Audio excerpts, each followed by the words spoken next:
샬롬, 지난밤 평안하셨습니까? 오늘은 3월 8일 금요일입니다. 금요일이 설레이는 이유는 금요기도회가 있기 때문입니다. 오늘 저녁 7시 30분 청포동교회 기도원으로 올라오셔서 하나님께서 예비하신 은혜 꼭 받으시기를 바랍니다. 오늘 우리가 묵상할 하나님의 말씀은 시편 48편입니다.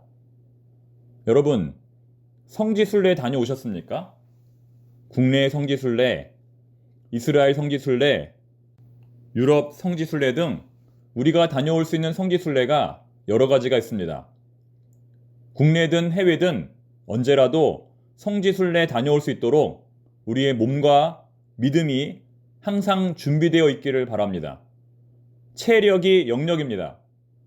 85세의 갈렙이 하나님의 기업을 성취할 수 있었던 이유는 그에게 체력이 있었기 때문입니다. 하루에 1시간씩 꼭 운동하시기 바랍니다. 수영, 걷기, 뛰기, 팔굽혀펴기, 상체 운동, 하체 운동, 허리 운동 등등 본인에게 맞는 운동을 날마다 할 수 있기를 바랍니다. 몸이 아프면 영성도 떨어집니다. 날마다 기도하는 마음으로 운동하시기 바랍니다. 오늘 본문은 우리가 성지순례를 해야 하는 목적에 대해서 말씀하고 있습니다.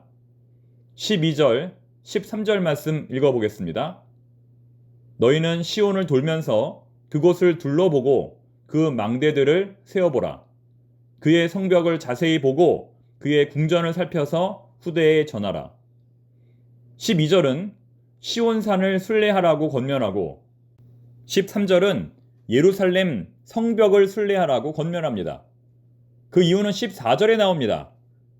이 하나님은 영원히 우리 하나님이시니 그가 우리를 죽을 때까지 인도하시리로다. 무슨 말이냐면 성지순례의 목적은 하나님께서 우리를 죽을 때까지 인도하시는 분임을 깨닫게 하기 위함이라는 것입니다. 멋진 광경을 보고 감탄하기 위해서가 아니라 맛있는 음식을 먹고 행복하기 위해서가 아니라 오직 하나님만이 우리를 영원히 인도하실 것을 믿고 깨닫기 위하여 성지순례를 해야 한다는 것입니다. 이것이 바로 성지순례의 목적입니다. 그렇다면 오늘 시인이 말하는 하나님은 어떤 하나님일까요? 한마디로 말해 백전백승, 시온 불패의 왕입니다. 단 한 번도 패배하지 않으시고 단 한 번도 실패가 없으신 완벽한 분입니다. 그렇게 완벽한 하나님이 거하시는 곳이 바로 시온산이며 그렇게 완벽한 하나님이 거하시는 곳이 바로 예루살렘 성이라는 것입니다. 따라서 예루살렘 성은 이스라엘만의 성이 아닌 온 세계의 성입니다. 그분은 세상에서 가장 아름다운 예루살렘 성 위에 앉아 온 우주와 만물을 다스리십니다. 본문 1절부터 3절까지의 내용이 바로 그것입니다. 여호와는 위대하시니 우리 하나님의 성 거룩한 산에서 극진히 찬양 받으시리로다. 터가 높고 아름다워 온 세계가 즐거워하며 큰 왕의 성 곧 북방에 있는 시온산이 그러하도다. 하나님이 그 여러 궁중에서 자기를 요새로 알리셨도다. 그런데 어느 무지한 왕이 이 거룩한 성 시온을 점령하려고 합니다. 그런데 어느 무지한 해적들이 이 거룩한 성 시온을 점령하려 합니다. 그들은 어떻게 되었을까요? 당연히 백전백승의 하나님 앞에 패배하여 무릎을 꿇고 두려움 가운데 돌아갑니다. 당연히 백전백승의 하나님 앞에 패배하여 무릎을 꿇고 난파되어 돌아갑니다. 4절부터 7절까지의 내용이 바로 그것입니다. 왕들이 모여서 함께 지나갔으며 그들이 보고 놀라고 두려워 빨리 지나갔도다. 거기서 떨림이 그들을 사로잡으니 고통이 해산하는 여인의 고통 같도다. 주께서 동풍으로 다시스의 배를 깨뜨리시도다. 세상의 임금들이 하나님의 도성 예루살렘을 차지하려고 왔다가 혼비백산하여 도망갔다는 것입니다. 바다의 해적들이 하나님의 성을 점령하려 왔다가 땅이 닿기도 전에 부서졌다는 것입니다. 7절에 나오는 다시스의 배라는 것은 화려하게 무장하고 스페인으로 떠나는 당시 최고의 선방, 가장 강력하고 튼튼한 배를 가리킵니다. 하지만 그럼에도 불구하고 하나님의 군대가 단번에 승리를 한 것입니다. 이러한 모습을 직접 목격한 순례자들은 이렇게 고백합니다. 8절, 우리가 들은 대로 만군의 여호와의 성, 우리 하나님의 성에서 보았나니 하나님이 이를 영원히 견고하게 하시리로다. 이어지는 9절부터 11절까지의 말씀은 성지 순례자들이 하나님을 향하여 고백하는 찬양입니다. 그들은 헤세드와 체데크와 미슈파트로 백성들을 통치하시는 하나님을 찬양합니다. 헤세드는 하나님의 인자하심, 하나님의 영원하신 사랑을 말합니다. 체데크와 미슈파트는 보통 의와 공도, 법도와 공의, 정의와 공의 같이 성경에서 한 단어처럼 사용되지만 그 의미가 약간씩 다릅니다. 체데크는 개인적인 차원에서의 정의를, 미슈파트는 공적인 차원에서의 정의를 말합니다. 만약 어려운 사람을 보고 불쌍히 여기는 마음으로 도와주었다면 그것은 체데크를 실천한 것입니다. 내 이웃을 향한 불의를 참지 못하고 정의를 실천했다면 그것은 체데크를 실천한 것입니다. 반대로 사회적 불의에 대해서는 큰 소리로 정의를 외치지만 내 옆집에 사는 사람에 대해서는 무관심하다면 그것은 체데크를 실천하지 못한 것입니다.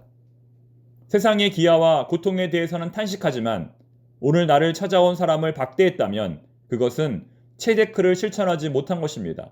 즉, 세상을 사랑하는 일은 쉬운 일이지만 내 옆에 한 사람을 사랑하는 것은 어렵다는 말입니다. 그렇기 때문에 체데크와 미슈파트는 서로 구분이 되는 것입니다. 이와 같이 순례자들은 하나님께서 헤세드와 체데크와 미슈파트로 세밀하게 이 땅을 통치하시는 모습을 찬양합니다. 그리고 이제 마지막 부분은 앞서 우리가 살펴본 내용입니다. 왜 우리는 성지 순례를 해야 하는가? 왜 우리는 건강한 몸과 마음으로 성지 순례를 떠날 준비를 해야 하는가?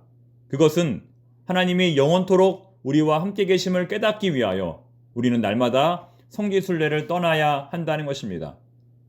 이렇게 보니 매 주일 그리고 매일 청파동 언덕에 올라와 하나님께 예배드리는 것이 바로 성지 순례가 아닌가 하는 생각이 듭니다. 거룩한 본향을 찾아 하나님께 예배드리기 위해 전국 각지에서 올라오는 청파동의 모든 교우들, 그 순례의 과정을 통하여 우리 하나님과 동행할 수 있기를 바랍니다. 이 하나님은 영원히 우리의 하나님이시니 그가 우리를 죽을 때까지 인도하시리로다. 아멘. 그리고 이 시간 한 가지 중요한 광고 소식을 전하면 돌아오는 3월 20일부터 29일까지 우리 청파동교회가 후원하는 카자흐스탄의 신혜영 최재현 선교사님께서 9명의 현지 학생들과 함께 한국을 방문합니다. 카자흐스탄 학생들이 우리나라로 성지 순례를 오는 것입니다. 한국의 여러 교회들과 선교지들을 방문할 예정입니다. 이들의 안전과 일정을 위하여 기도해 주시기 바랍니다. 카자흐스탄은 종교의 자유가 없는 나라이기 때문에 한국에서 단기 선교팀이 방문할 수 없습니다. 그래서 카자흐스탄 학생들이 대신 우리나라를 방문하게 된 것입니다. 우리의 신앙생활이 그들에게 큰 영적인 도전이 될 수 있기를 바랍니다. 기도하겠습니다. 하나님 아버지, 우리의 인생은 하나님 나라로 들어가는 여정인 줄로 믿습니다. 인생의 끝이 있음을 깨닫고 날마다 주님과 동행하는 청파동의 모든 교우들이 되게 하옵소서. 반복되는 삶 속에 지치지 않게 하시고 하루하루 성실하게 맡겨주신 사명에 최선을 다하게 하옵소서. 카자흐스탄 선교팀의 모든 순례 일정 가운데 함께 하시고 한국교회를 통하여 큰 위로와 도전을 받게 하옵소서. 인도하시는 두 분 선교사님의 안전을 지켜 주시옵소서. 예수님의 이름으로 기도드립니다. 아멘.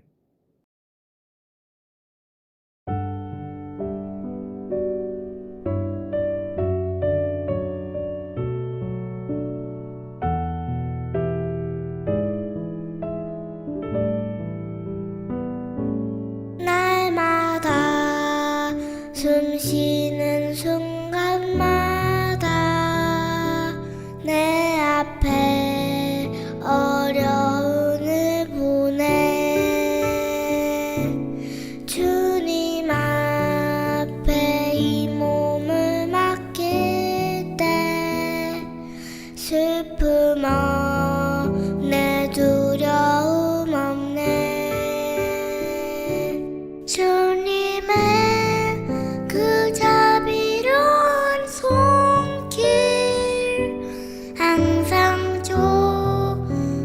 거주시도다. 사랑스레 아픔과 기쁨을 수고와 평화와 안식을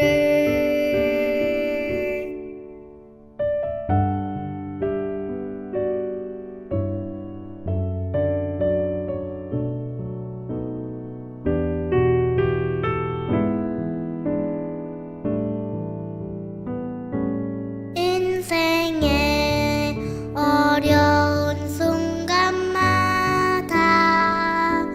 주